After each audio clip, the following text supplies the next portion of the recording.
After breaching the city walls and annihilating the rebel forces, Ren led his army into the heart of the city amid thunderous cheers. The citizens erupted in celebration, chanting his name with unrestrained admiration. Lord Ren is truly incredible. The city walls were so sturdy, yet he brought them down in just 3 days. And what's even more amazing, another citizen exclaimed, is that his army didn't suffer a single casualty.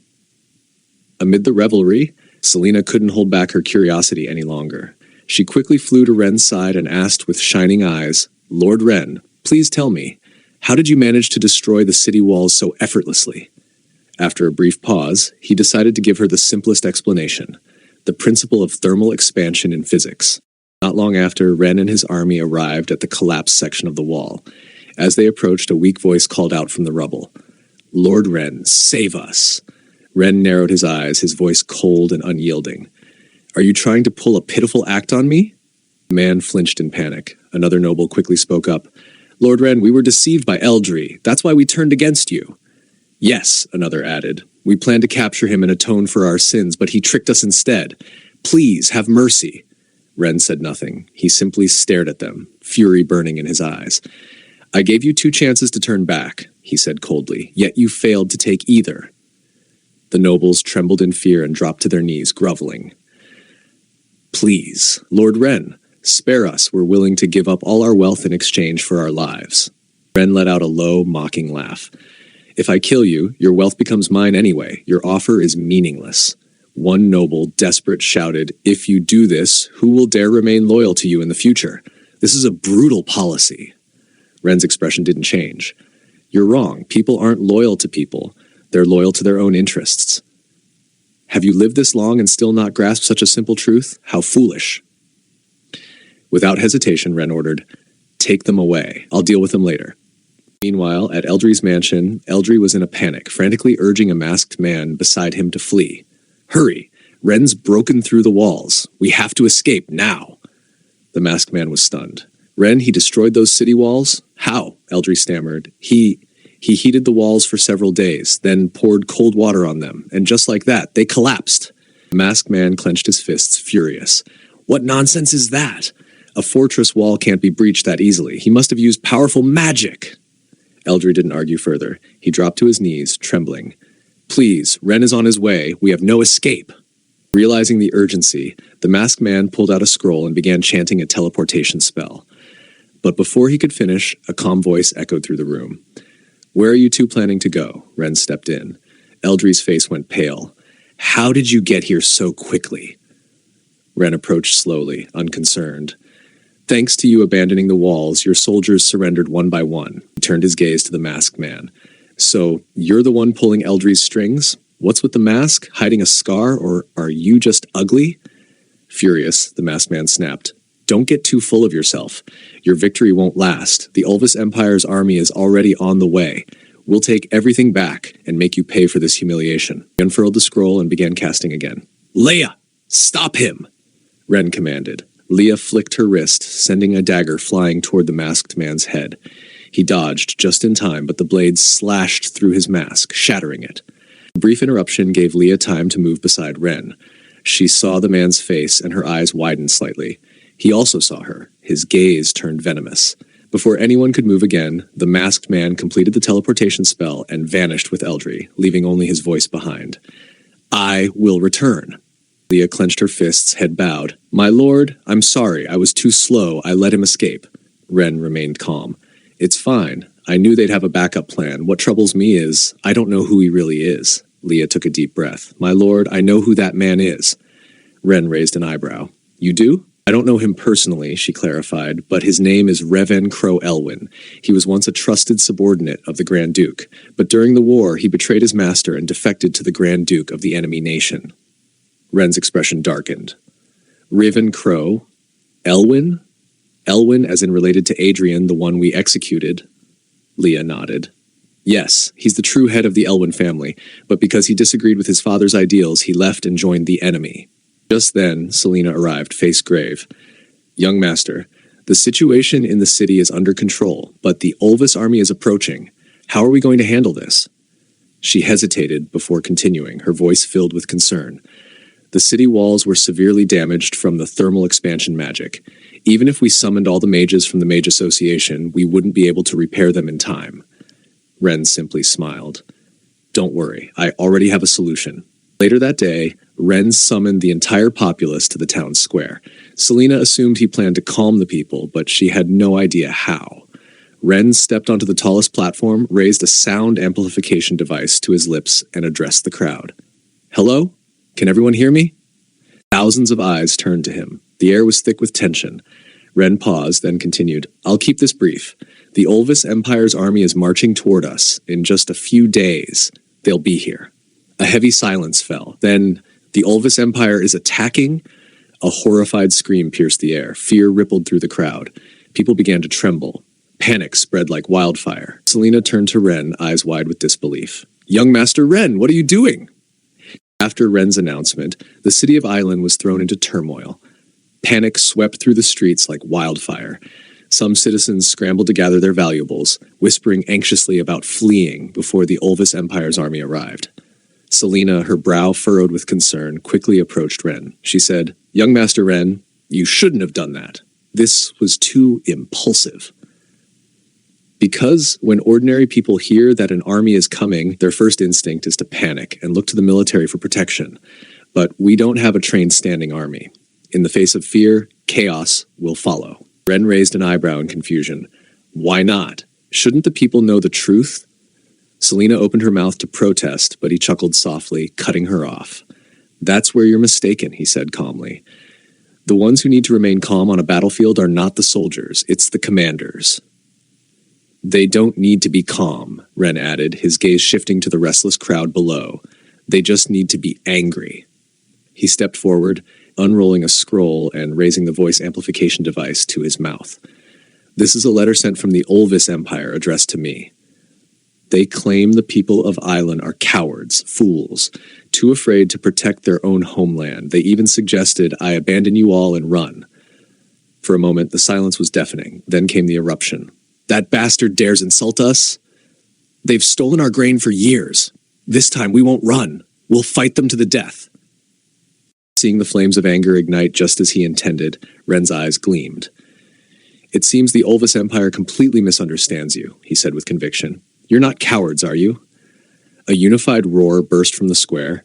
No, we'll fight. 1 for 1 is fair. 2 for 1 is even better. Ren raised his hand solemnly. Then I swear, if you have the courage to fight, I will lead you in driving the Olvis Empire's army out of our land. The square erupted into thunderous cheers. Fear was gone, burned away by fury. Despair had transformed into unshakable determination. As night fell, the lights in Ren's office remained lit. Maps, scrolls, and blueprints were spread across the table. Ren, seated at the center, studied the city's defense plans in deep concentration. Leah entered quietly, carrying a tray with a cup of tea. My lord, you should rest, even for a little while. Ren smiled faintly as he accepted the tea. Thank you, Leah. But now isn't the time to rest. We have to find a solution before the Olvis army reaches our borders. If we don't... His expression darkened. Island will fall. Leah tilted her head, puzzled. But in the square, you seem so confident. I thought you had a plan. Ren placed the teacup on the table, his gaze unwavering. That was a lie, to keep the people calm. If they fall into chaos, we won't even be able to evacuate properly. A worried look crossed Leah's face. Then, you should leave. Let me help you escape. I don't want anything to happen to you. Ren was touched by her sincerity. Thank you, Leah. But now's not the time to flee.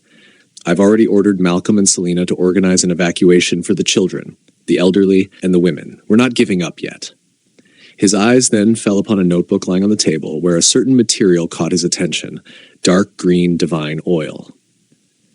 I found this mentioned here, he said, holding up the notebook. Do you know anything about it? Leah furrowed her brow, thinking. Magic oil? Yes, I've heard of it.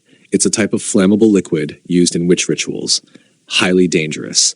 Ren's eyes gleamed with realization. Flammable? He immediately thought of a substance from his past life, petroleum. Depending on its composition, petroleum could range in color from deep red to golden yellow to pitch black and even transparent. If this magic oil truly was petroleum, then he may have just found the key to defending the city. He stood up abruptly. Leah, take me to the warehouse, now. Shortly after, Ren and Leah arrived at the entrance of the city lord's warehouse. Ren gave a firm order to the servants. Find me barrels labeled as dark green divine oil. Be careful. Do not let it near any flame. If you're not sure what it is, bring it out. I'll examine it myself. Inside, stacks of gold and treasure, looted from the people by Eldri, sat untouched. Once this crisis was over, Ren swore he would use that wealth to industrialize the city, beginning with steam engines. With that foundation, Island's revival would no longer be a dream.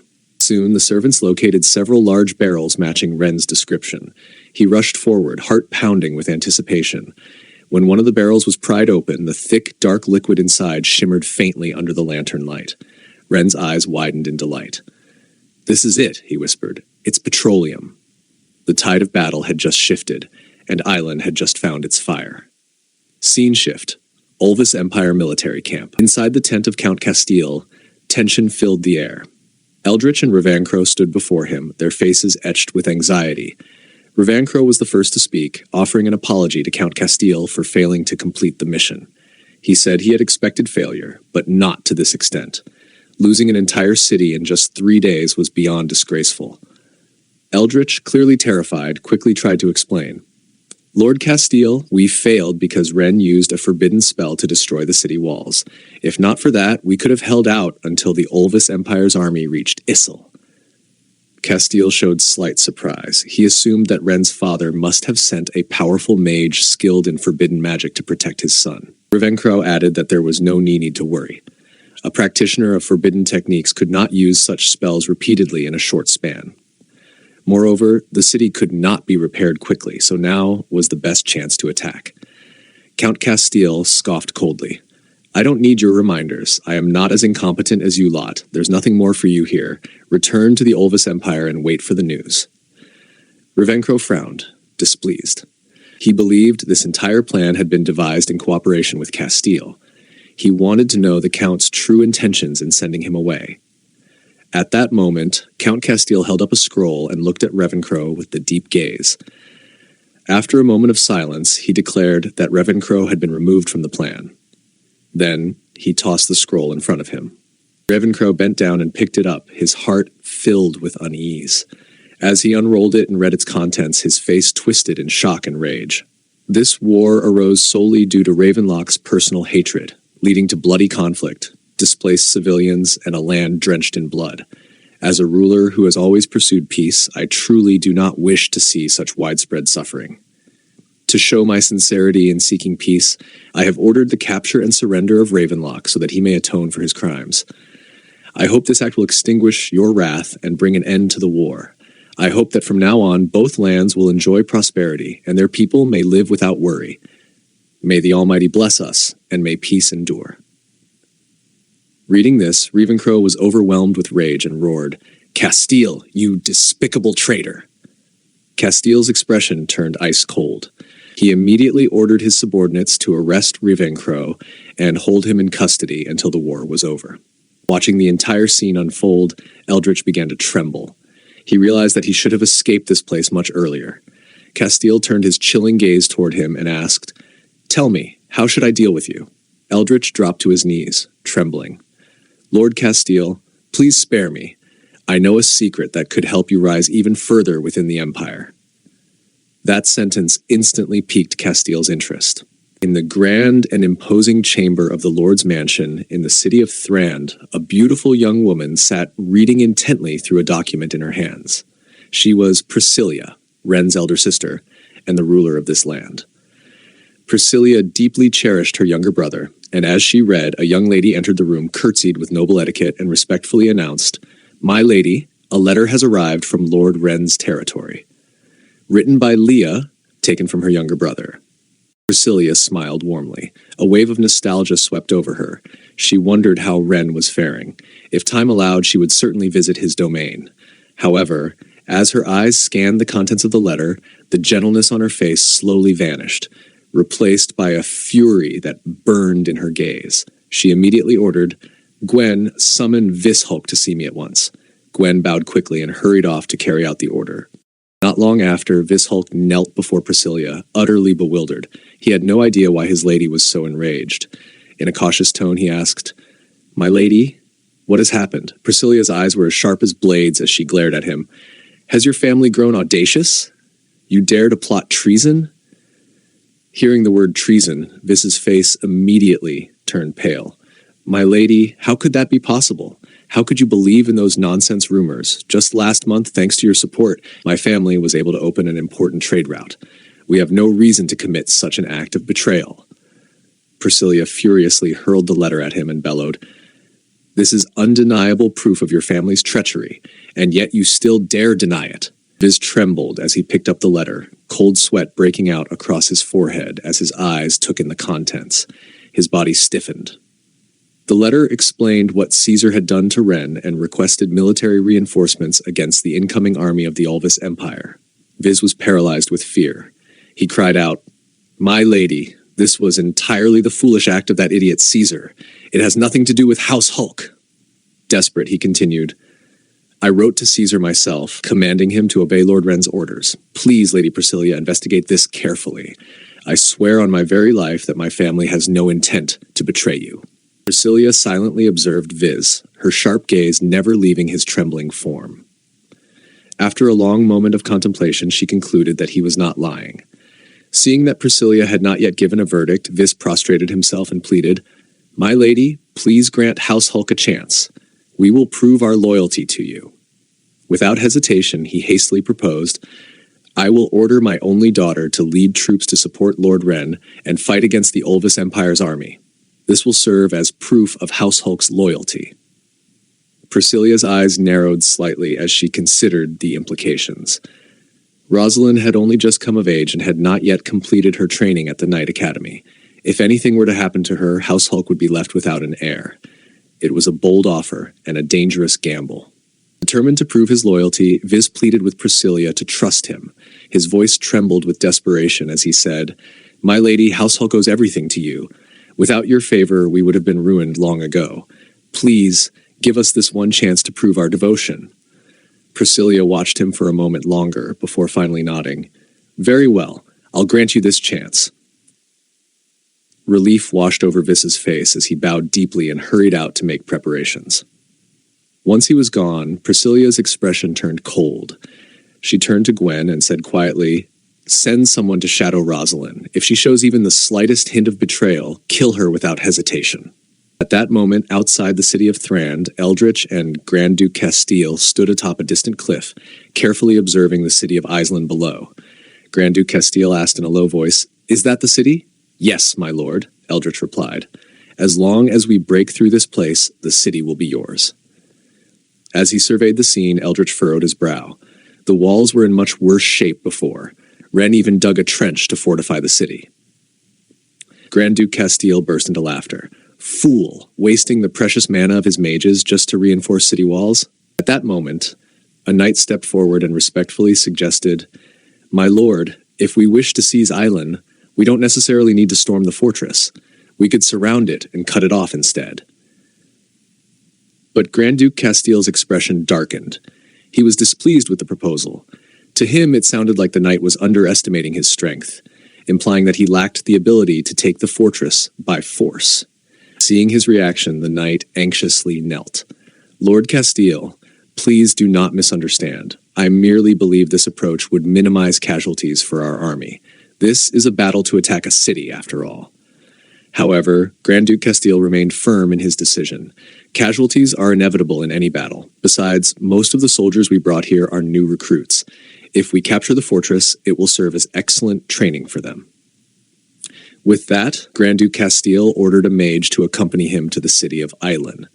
He intended to demonstrate his might, confident that Ren would be so terrified by his presence that he would surrender immediately. Meanwhile, inside his office, Ren was struggling. The task of training 5 individuals with high attributes remained incomplete. Half a month had passed, but he hadn't yet found the time to search for suitable candidates. As Ren was trying to come up with a solution, Leah entered the room and respectfully reported, Grand Duke Castile of the Ulvis Empire has arrived outside the city with a mage. He is requesting to meet you. Not long after, Ren appeared atop the city walls. The moment the soldiers saw him, they immediately bowed in respect, their eyes filled with concern. In the sky above, Grand Duke Castile laughed heartily. Haha, Ren Edgar, I'm giving you a... Before he could finish, Ren's mocking voice rang out from below. Is this idiot supposed to be Grand Duke Castile? The soldiers around him immediately burst into laughter, their eyes full of ridicule. Standing beside Ren, Leah slowly nodded. Yes, Lord Ren, that idiot is indeed Grand Duke Castile. Above them, Castile clenched his fists in fury, veins bulging on his forehead. His voice trembled with rage. You insolent wretch, how dare you disrespect me like this? Even your father wouldn't have dared to be so rude in my presence. Ren remained calm, his voice icy. Grand Duke Castile, what business do you have in Westdeath? By now, Castile had completely lost his composure. He roared, I have come to grant you a chance to beg for forgiveness.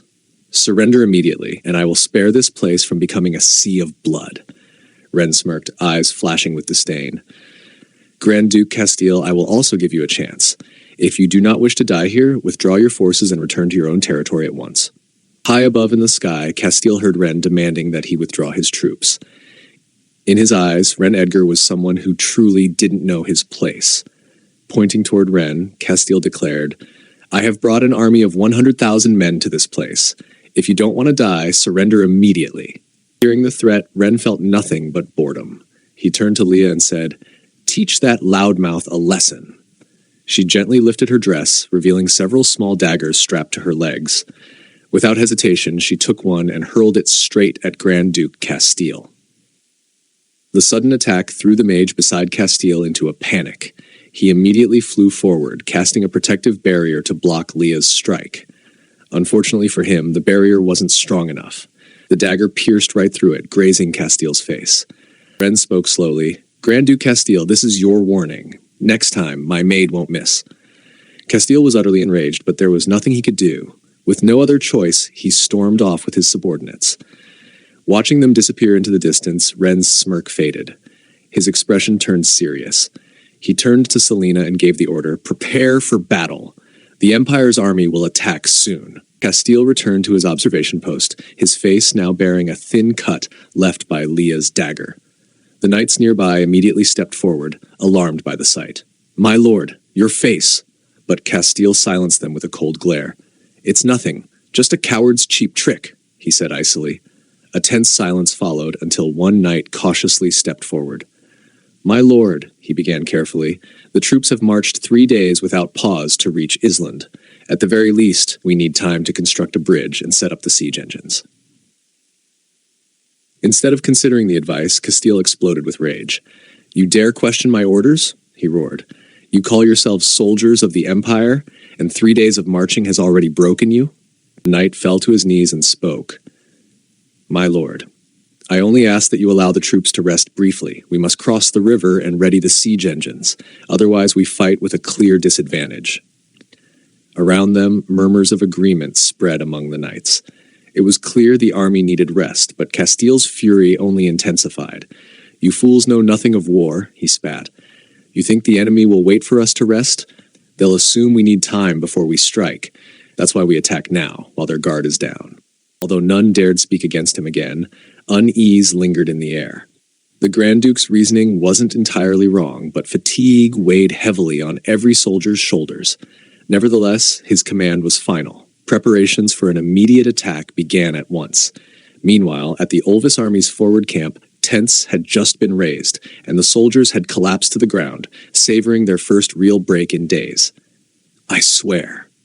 One more step and I would have dropped dead, one soldier groaned, sprawling flat on his back. Then one soldier leaned in with a mischievous grin. You lot won't believe what I just saw, he chuckled. Someone just started slaughtering a sheep. You know what that means. Cheers broke out among the men. The promise of a hot meal lifted their exhausted spirits, but their celebration lasted only moments. A sharp voice rang out across the camp. All units, assemble immediately. Prepare to attack. The soldiers froze. The battle for Island was about to begin, and they would be charging in half dead. One of them, bolder than the rest, finally stepped forward. Sir, we've marched 3 days and nights without rest. Everyone's on the brink of collapse. At the very least, should we not eat before the battle? The commander let out a long sigh. He didn't disagree. He knew exactly how the men felt, but his orders were clear and there was no room for hesitation. No more arguments, he said quietly. Soldiers follow orders. Prepare for battle immediately. Soon after, the Imperial army emerged on the plains outside Isel. Horns blared and orders were shouted as the army surged forward toward the city walls. The first challenge before them was the river, a wide, rushing barrier separating both sides. From atop the city walls, Ren stood calmly, his eyes locked onto the approaching enemy. A soldier approached him and bowed respectfully. "Sir Ren, shall we begin firing the arrows?" Ren said nothing at first. Something was off. Their movements were sluggish, disjointed. Ren frowned and turned to those nearby.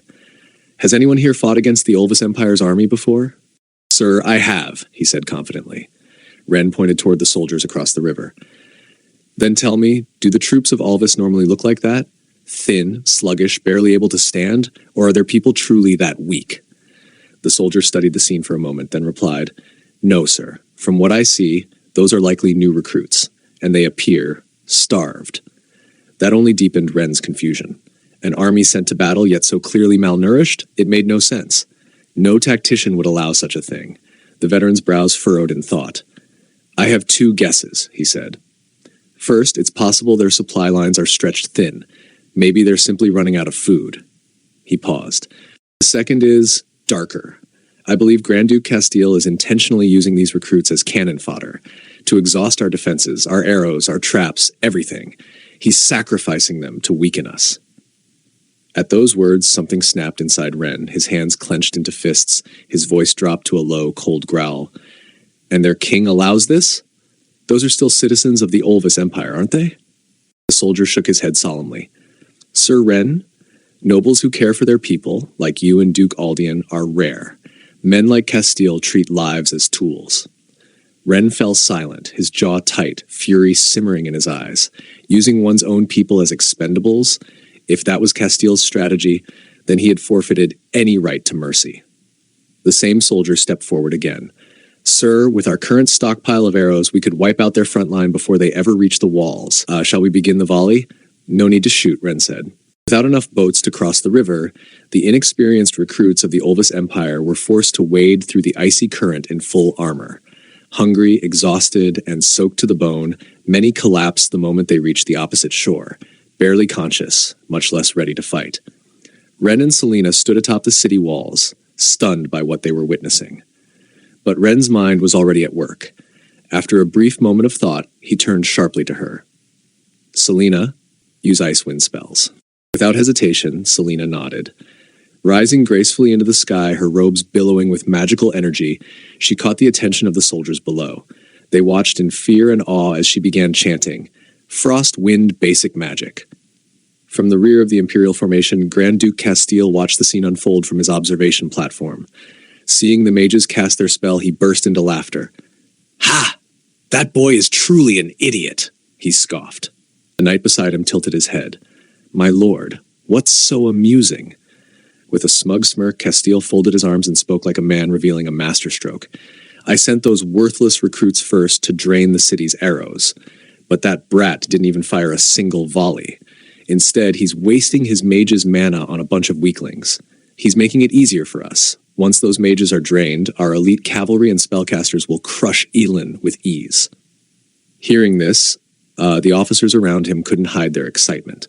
As expected of Grand Duke Castile, what strategy? What foresight? Meanwhile, outside the city walls, the battle dragged on. But still, not a single drop of blood had been spilled. The terrified recruits could only stare in horror as Selena hovered above them. In their minds, these were beings capable of hurling destruction from the heavens. The mere sight of them triggered a wave of panic. Many turned and fled, others fell to their knees weeping. "Please, I haven't even gotten married yet. I don't want to die. I surrender. Please don't kill me." But after a few minutes, they realized nothing was happening. The mages cast no fireballs, no lightning, no death, only the cold wind bit at their skin. Then a furious voice tore through the silence. "What are you standing there for? Pick up your weapons and fight." Selena, having completed her spell, descended beside Ren. Her brow furrowed in doubt. "Sir Ren, will this really be enough? Extreme Frost Seal is just a basic area spell. Should I deploy the Thunder Mages for more impact?" But Ren only smiled. "There's no need," he he said calmly. In ancient times, it's not weapons or flames that break a soldier's will. It's hunger and cold. As the wind howled and the temperature plunged lower still, the recruits began to fall apart. Their faces turned blue. Their teeth chattered uncontrollably. I'm freezing. Why is it this cold? I can't fight anymore. I just want to go home. One by one, the soldiers tossed aside their weapons. Others tore off pieces of armor in desperation, huddling into themselves for warmth. From the rear, their officer roared in disbelief. Useless cowards! What do you think you're doing? Fight! But the men cried out, their voices hoarse with desperation. Captain, our hands are frozen stiff. We can't even grip our swords. We're starving. We haven't eaten in days. We can't fight like this. If we don't fall back now, we'll all die out here. Faced with the complete breakdown of morale, the officer's fury turned to fear. He looked around at the mass of shivering, broken men and knew this wasn't a battle. It was a massacre waiting to happen. Grinding his teeth, he barked an order to a nearby soldier. Go! Report everything to the Grand Duke. Back at the Imperial command tent, Grand Duke Castile remained blissfully unaware of the chaos unraveling outside the city of Islin. As he reached lazily for a goblet of wine, the tent's flap opened. The frontline messenger stepped in and bowed respectfully. Castile gave a bored nod. Enter. The frontline messenger, his uniform torn and stained with blood, his face gaunt from fatigue, entered the tent. His breath came in ragged gasps, and his body trembled as he forced himself to salute. Lord Castile, he began. Then his gaze locked on the banquet table. We're out there freezing, starving, and he sits here in comfort. My lord, the situation is critical. The enemy has used frost magic to sap the strength of our forces. The men are freezing. Many can't even grip their weapons. I humbly request a temporary withdrawal. If this continues, we'll lose them all. Cowards, Castile snarled. Is this what our once proud army has become? Whining over a little wind and cold? Pathetic. The soldier dropped to his knees, voice trembling with despair. Your Grace, the men are not afraid of death, but they haven't eaten. They're collapsing, too weak to lift a sword. Please, have mercy. Execute him, immediately. A young officer stepped forward nervously. Your Grace, surely there's no need for you to lead the next charge. We would gladly give our lives for you. Castile chuckled, swirling his wine as he looked into its crimson depths. I know your loyalty, but this moment, this victory, it must be mine. I want the world to see my brilliance firsthand. Without further delay, he issued his commands. Mobilize the main forces, encircle the city, mages, cavalry, all of them. Summon the earth element mages, he ordered. Have them construct bridges across the river. The order was relayed instantly. Moments later, the sky shimmered with magical light as earth mages soared into the air. Chanting in unison, they raised their hands, and the very ground responded. From the river's depths, massive bridges of stone and soil surged upward, thick, sturdy, unshakable. A thunderous roar rose from the ranks. For the Empire! Castile stood at the forefront, cape billowing in the wind, his eyes glowing with ambition. Advance, he roared. Take the city, and whoever brings me Ren Edgar alive shall be rewarded beyond imagination. Thousands of elite soldiers charged across the newly formed bridges. On the city walls, Ren observed the scene below with a smile. A knight approached him with great respect.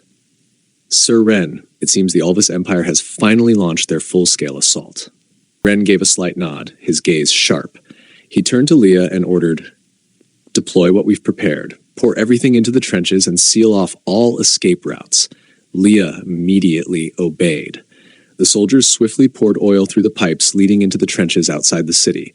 Thick, black liquid slowly spread across the surface of the water. Yet the Ulvis army remained completely unaware. The real battle was only just beginning. As the clash for the city of Islin intensified, a cavalry unit thundered across the plains, charging at full speed. These were the reinforcements from the city of Thrand, led by Rosalind Hulk atop her beloved horse. Rosalind's expression was tense, her determination unwavering. She was resolved to reach Islin as quickly as possible. She would not allow Lord Ren to fall into danger. Rosalind had sworn to her father that she would fulfill her duty and keep Lord Ren safe. As they rode, a knight pulled alongside her, his voice filled with concern.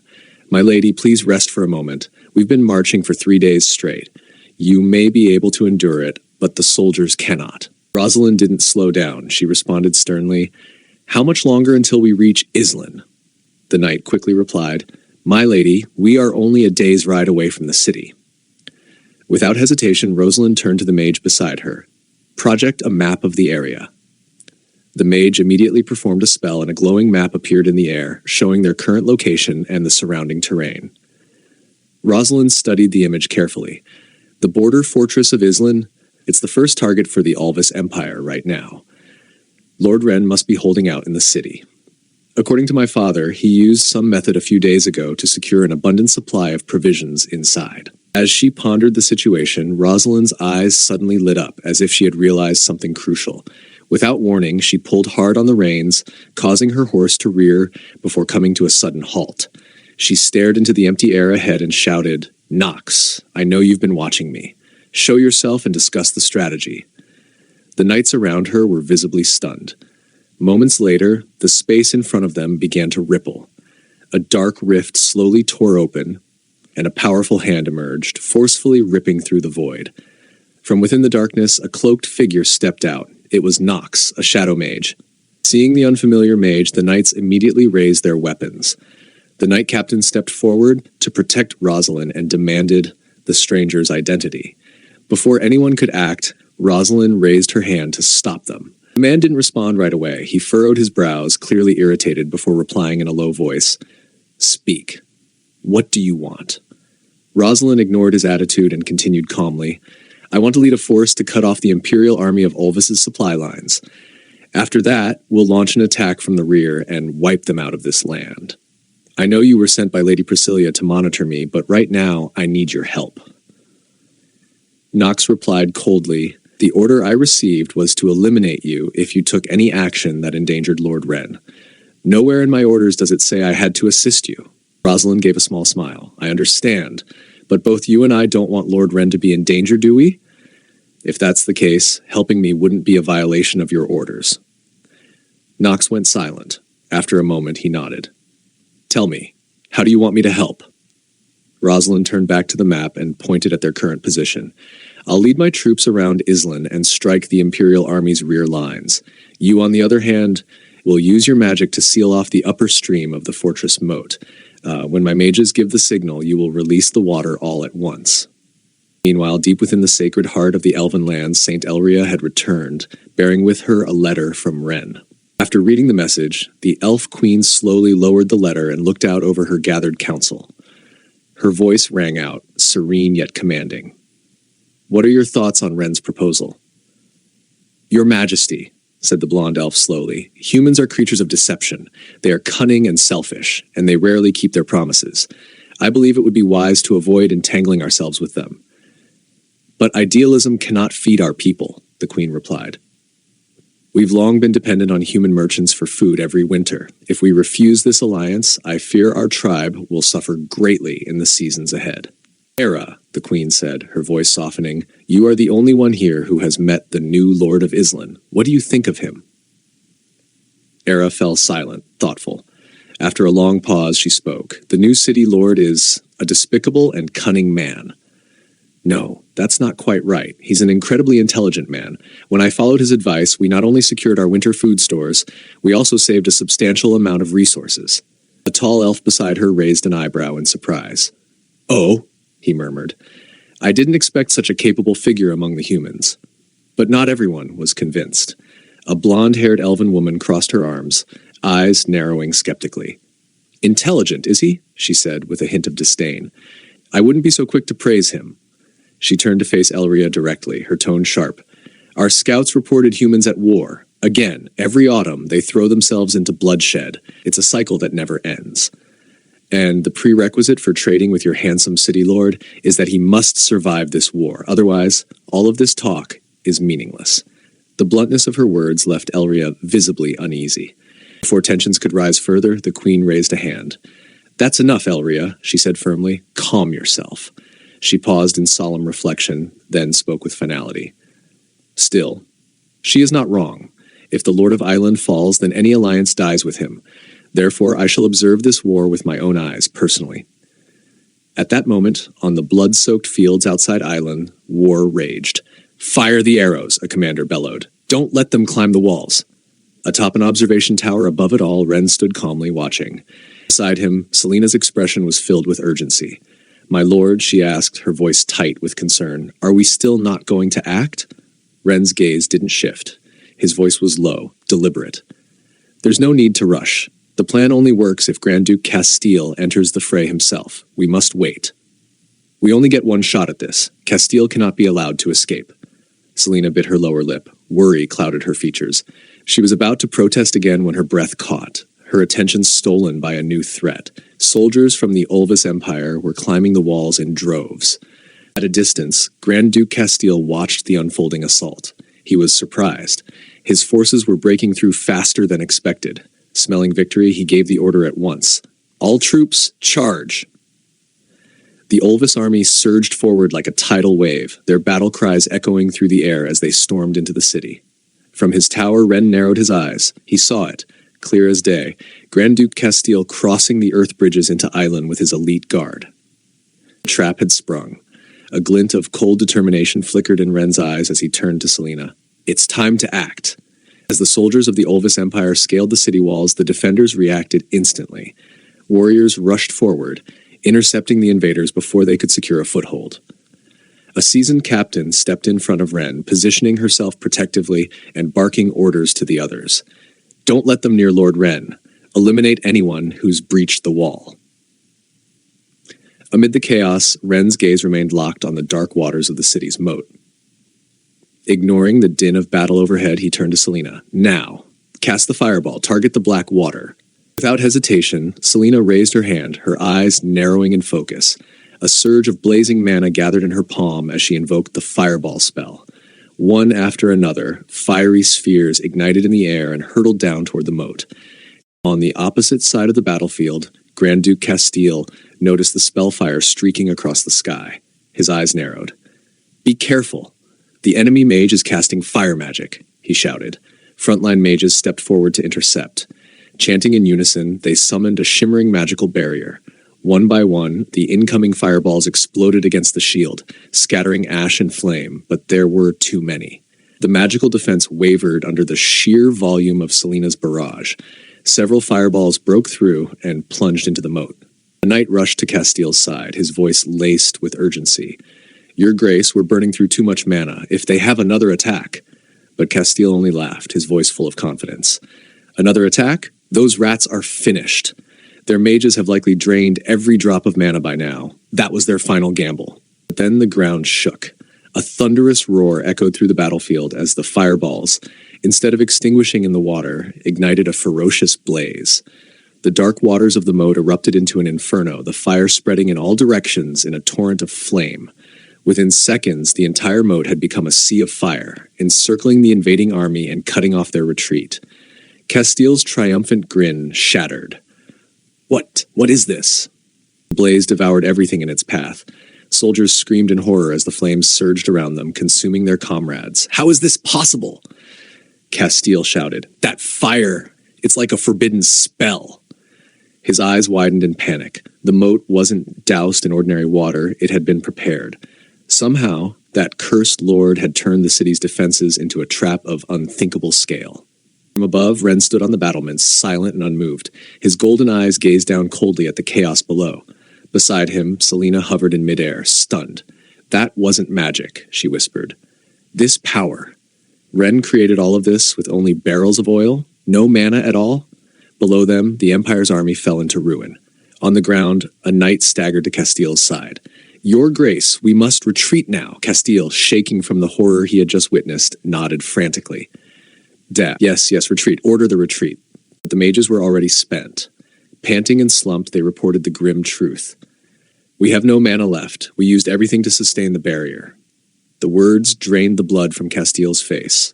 His jaw trembled. This was no boy. This wasn't some fledgling noble. It was a demon.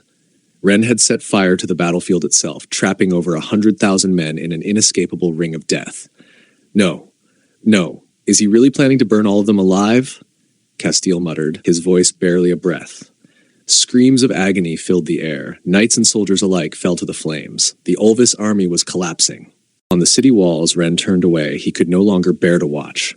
Though his heart ached at the massacre, he knew this was war. If he wavered now, the cost would be borne by his people. He descended the steps from the battlements and spoke softly to Selena. I leave the rest to you.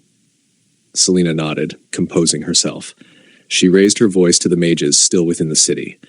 All units, begin full assault. Push them back. A final wave of destruction followed. Blazing spears of magic and volleys of elemental fury rained down upon the retreating enemy. The screams grew louder, then faded, as the Olvis army was nearly annihilated. Far beyond the inferno, Castile stumbled through the scorched remnants of his forces. Only a single knight had dragged him to safety, shielding him from the flames. His armor was scorched, his pride shattered. Barely alive, he made it back to his military camp only to find it abandoned. His breath quickened. What is this? Then a shadow fell over him. Something was descending from the sky. He looked up. A massive sword came crashing down, striking the earth before him with explosive force. Dirt and flame erupted around it. Staggering back, Castile cried out in fear as a lone figure emerged from the smoke. A woman. Her golden hair glimmered like wildfire. Rosalind. Her voice was colder than steel. Judging by your armor, you're a noble of the Olvis Empire. Castile fell backward, trembling. Who are you? What do you want? She stepped forward slowly, a leather whip coiled in her hand. I've been looking for you. Now answer me. Where is your main army? Is Lord Wren safe? Her whip cracked through the air and lashed across Castile's chest. He screamed, writhing on the ground. I'll talk, he howled. Our main army, it's gone. Wren burned them all. He used some kind of forbidden magic. Rosalind stared at him, stunned. She didn't believe a word of it. You expect me to believe that nonsense? She said coldly. Do I look like a fool? Without hesitation, she ordered her soldiers to restrain him and continue the interrogation until he revealed the real truth. After capturing the Olvis Empire's military camp, Rosalind decided to remain there. She was determined to extract the true location of the main army from Castile. While she was studying the map, deep in thought, a soldier entered the tent. Report, she said quickly. What's the condition of Grand Duke Castile? The soldier hesitated before responding. My lady, that pig is unbelievably stubborn and says he's Grand Duke Castile and insists Lord Wren burned an army of 100,000 men to death with a forbidden fire spell at the fortress of Isel. Rosalind's expression darkened. Her fist slammed down on the table. Keep torturing him until he tells the truth. At the same time, Rosalind issued orders for the entire army to rest and prepare. They would wait until dusk before launching an assault on the border fortress to rescue Lord Wren. According to the intelligence she had gathered, the moats surrounding the fortress now featured several earthen bridges, remnants left behind by the Empire during their earlier assault. These would allow her cavalry to cross with ease. However, to effectively take the fortress, the plan required first luring the enemy out and then coordinating with the mages sent by Lady Priscilla. If we bypass the border fortress and head straight to Islin. Rosalind's thoughts were cut short by a loud commotion from the nearby forest. Sensing danger, she immediately shouted, Enemy attack! To arms! Soldiers rushed to her side, forming a protective formation. Some shouted, Protect the lady! Come out, whoever you are! Our army is alert! You won't ambush us a second time! From within the trees, a group of figures emerged, slowly and without hostility. As they came closer, their pointed ears, graceful stature, and calm demeanor made it unmistakable. They were elves. Among them were the holy maiden Era, several elders, and, most shockingly, the queen of the elven race herself. Rosalind's eyes narrowed. She studied their features carefully, confirming their identity. She had long believed the elves had allied themselves with the Olvis Empire. Still, she held her composure and coldly declared, Despicable elves, how dare you join forces with the Empire to harm Lord Wren? A blonde-haired elven girl, Aurea, immediately stepped forward, clearly offended. That's outrageous. The one you call Wren requested to meet with our queen himself, and now you dare accuse the elves of scheming? Rosalind scoffed. You expect me to believe such a lie? Clearly you're in league with the Olvis Empire. How dare you insult the honor of the elven race? The blonde snapped. Elven archers, ready your bows. Across the clearing, Rosalind gave her own command. Knight Battalion, take position. Watch for elven arrows. Just as tensions reached a breaking point and battle seemed inevitable, Aurea raised her hand. In an instant, a magical barrier shimmered into existence between the two sides. The queen spoke with a calm tone. Everyone, stand down. The reason I've come is because Ren Edgar wrote to me regarding trade negotiations. If you are his allies, we have no reason to fight. If you are his enemies, we will leave immediately and wait until your war is over before we speak again. Is that acceptable? Rosalind remained alert. Prove it, she demanded. The queen turned to the holy maiden. Era, the letter. Era stepped forward and handed Rosalind the document. The moment Rosalind saw the unique magical seal pressed into the parchment, a seal that could not be forged, her eyes widened. It was undoubtedly written by Lord Wren. Even with this undeniable proof, Rosalind remained cautious. I'll trust you, provisionally, she said, but I will confirm everything with Lord Wren personally. Until then, your party will be monitored. The Elven Queen gave a respectful nod. That is understandable. Caution is wise for both sides. With that, Rosalind dismissed her troops, resuming their rest and maintaining the plan to attack the fortress at dusk. Back inside her command tent, she gave strict orders for her subordinates to keep close watch over the elves and report any suspicious activity immediately. Meanwhile, the elves moved to their designated resting area.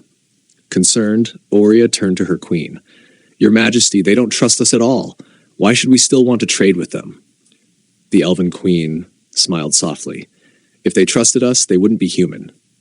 In her heart, she held a quiet hope. This Wren, may he not disappoint us. For the elven race to avoid destruction, change was no longer a choice, it was a necessity. At dusk, Rosalind's army set out toward the border fortress. On the way, a scout galloped up and reported, the flag flying atop the fortress isn't the Empire's. It still bears the banner of House Edgar. This revelation caught Rosalind off guard. Could the fat man's words have been true after all? She wondered. Without delay, she gave her orders. Surround the city. Whether the forces inside are friend or foe, they must know his reinforcements have arrived.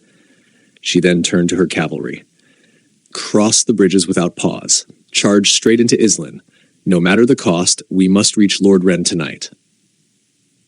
By this time, the fires outside the fortress had already been extinguished, leaving behind a sea of charred corpses. The battlefield was a nightmarish sight. Wren stood in silence amidst the devastation, his hands clenched, trembling. What burned in him was fury over waste potential, a vast labor force, lost in the flames. He could have worked them to death in his factories. Leah, seeing the disturbed look on his face, stepped up beside him with concern. In her heart, she thought, he truly is kind, to mourn even the deaths of those who invaded him. Softly, she said, Master, you needn't grieve for these invaders. They brought this upon themselves. Wren coughed awkwardly. Ahem, Leah, you misunderstood. I'm upset because... Before he could finish, a soldier came sprinting toward him, breathless. Sir, a military force is approaching from the Ulvis Empire's direction. Their banner. It looks like the Second Lady's. The scene shifted to Wren's office within the border fortress, where he was receiving a very special guest, the queen of the elven race. Wren spoke passionately. In the future, the city of Islin will become the jewel of this continent.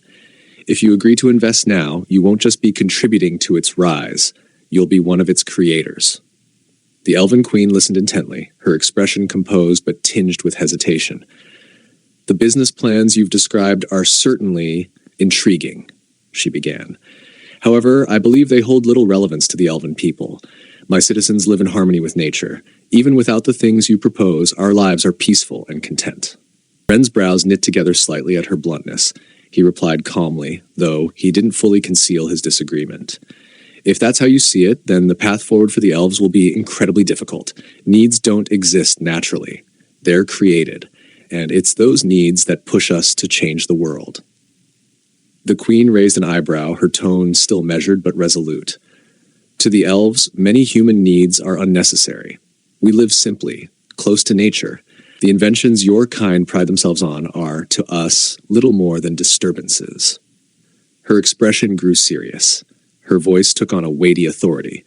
Lord Wren, forgive my candor, but many human empires have destroyed themselves through their insatiable desires. Wren nodded slowly, not arguing. Instead, he met her gaze with calm acceptance. You're not wrong, he said. Many empires have collapsed beneath the weight of their own ambitions, but desire is also the force behind progress. He continued, his voice growing steadier. Humans wanted to fly, So they built airplanes. They wanted to explore the oceans, so they created submarines. They dreamed of reaching the stars, and so they built spacecraft.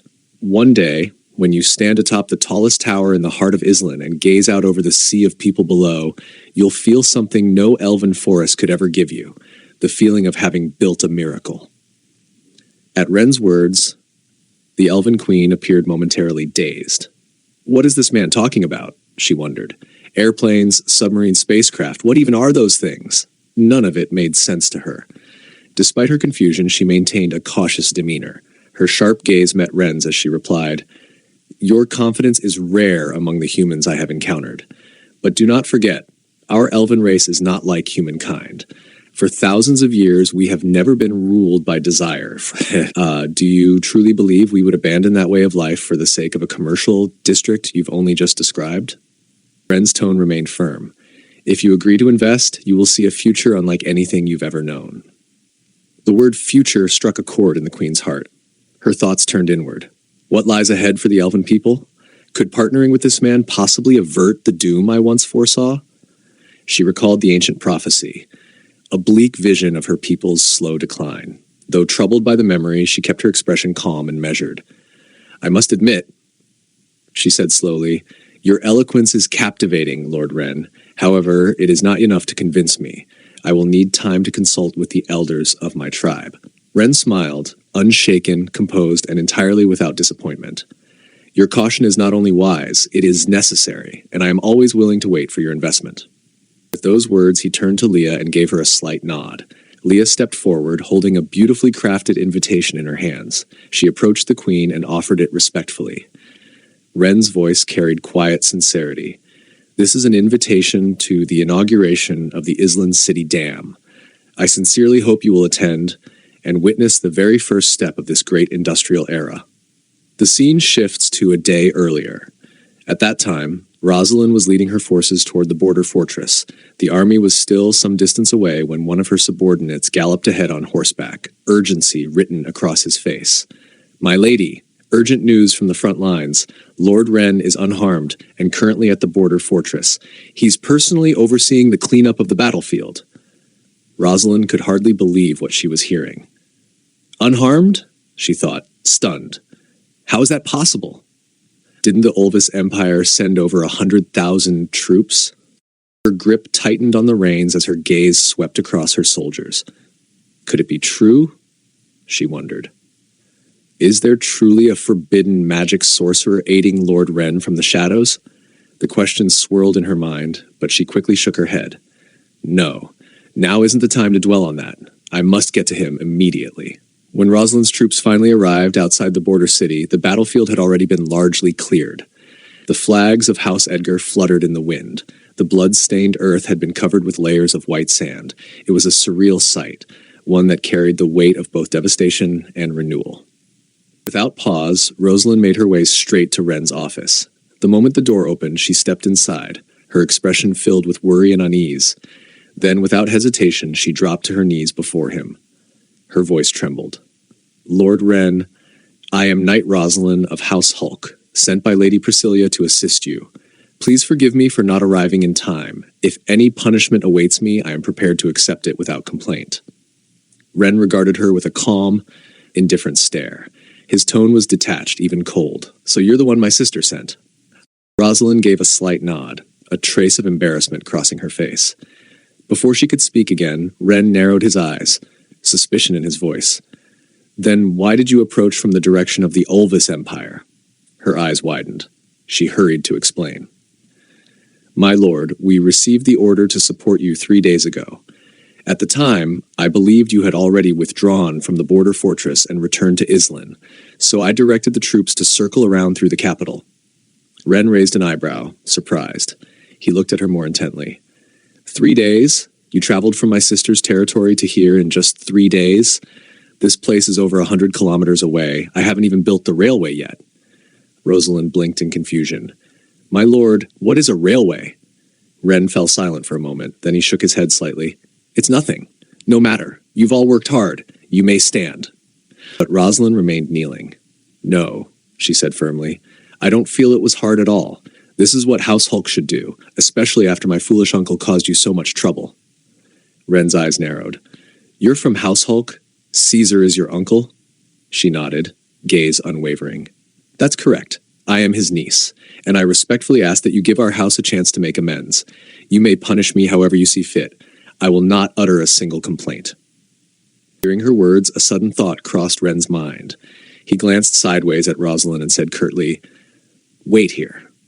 Without another word, he turned and exited the room, leaving her alone in the cold, silent space. Rosalind remained seated, unmoving, as time stretched on. The weight of anxiety and uncertainty pressed heavily on her heart. She knew all too well, earning Lord Ren's trust would be no simple task. With a soft sigh, she murmured to herself, But if I can't even get the chance to speak with him, what will become of House Hulk in the future?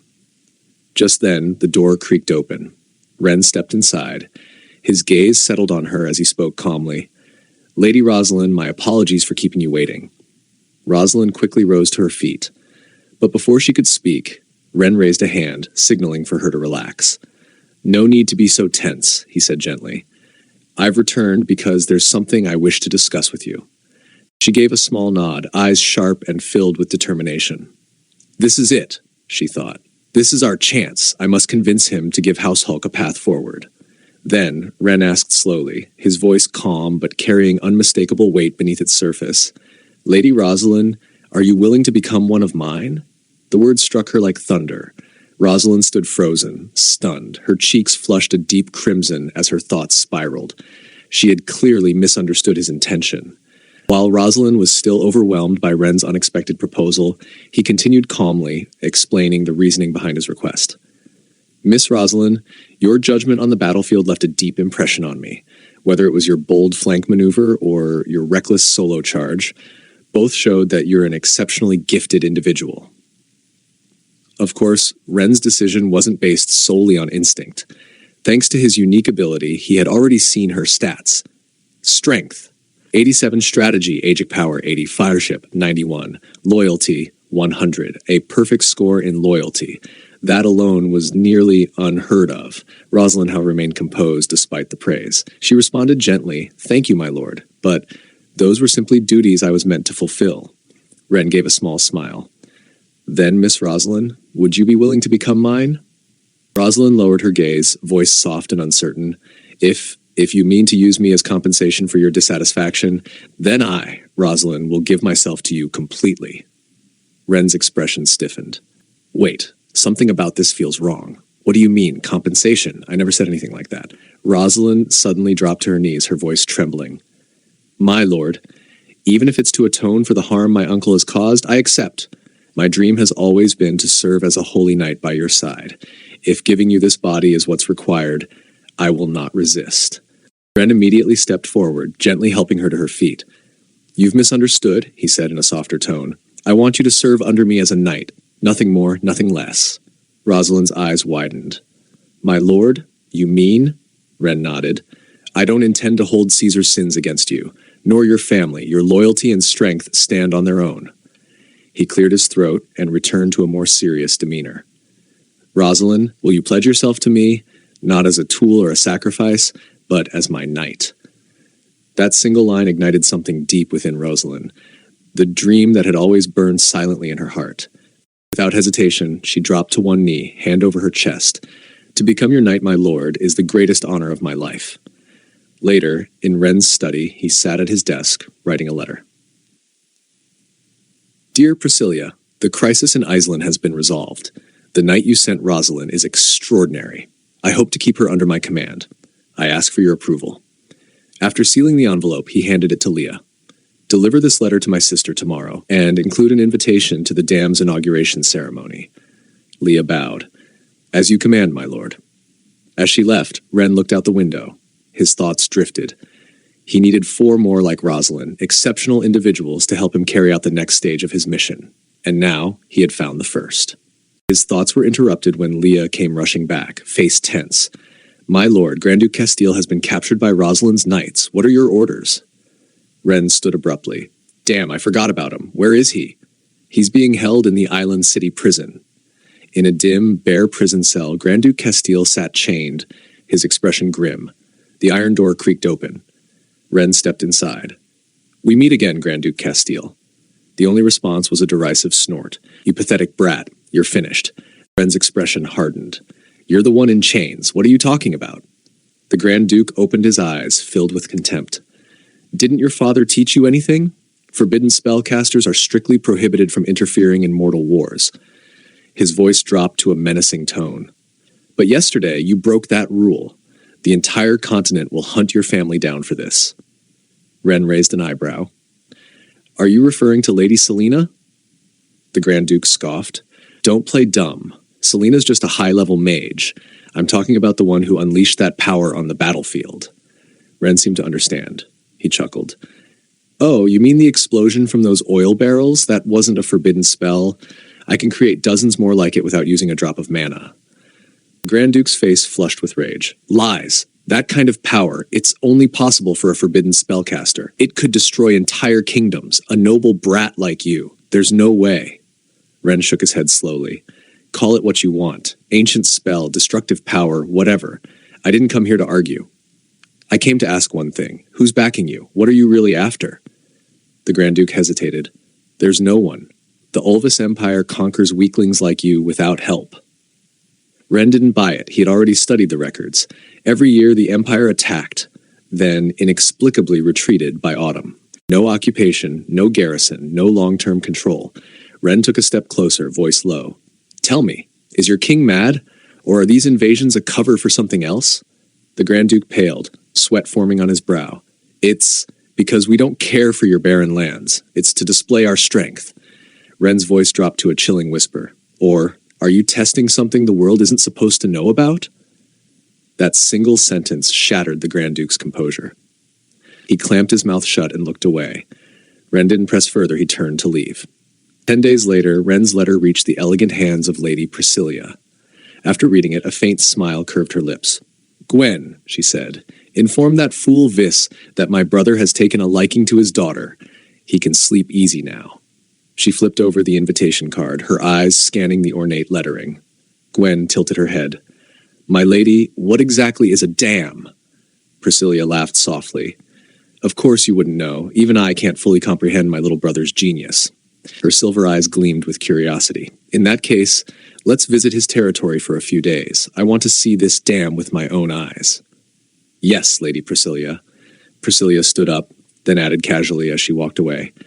"Oh, and find a few girls around Rosalind's age. I'd like to see what kind of woman my brother is actually drawn to."